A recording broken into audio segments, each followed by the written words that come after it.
All right, people, we're in Clinton today, working on a basement, an older basement, and you don't always have a clean 16 on center, 24 on center to put batting.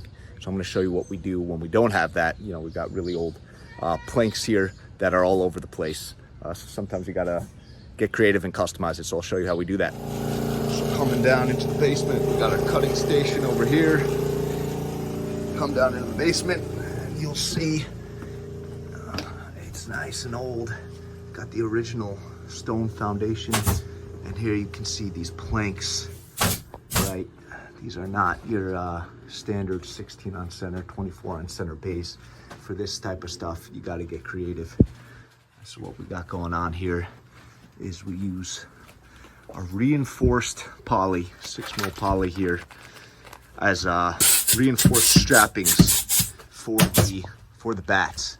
As you can see, the batting is in there, and we just staple with 1-inch crown staples the reinforced straps right across to keep the that fiberglass in place for all of these interesting bays, I'll say.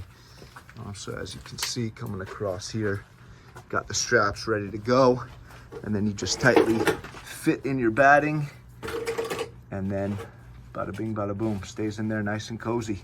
It's not coming down. Just can't use rods for something like this. So we got the batting in there already.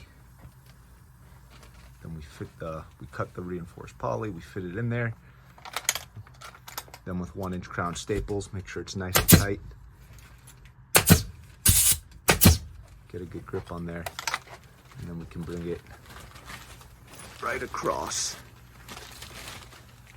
Sometimes gotta navigate through wires. Bring it nice right across, get it nice and snug.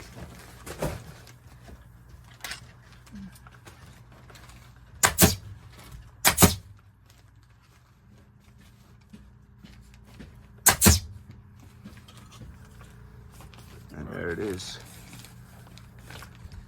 Nice and easy. It's not coming down.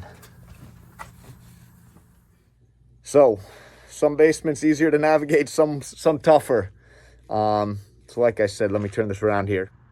You can see got a lot of piping and wiring all around, and these old planks without a clean area to do rods. So you can see all across here, we got this reinforced poly as strapping. You know, we like to get creative here at Nealon.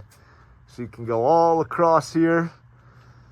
And then as you'll see, all of a sudden the bays go the opposite direction, or perpendicular, I should say, 90-degree angle. So we had to switch it up here and still go till the end. Every nook and cranny. Sometimes you got to get creative.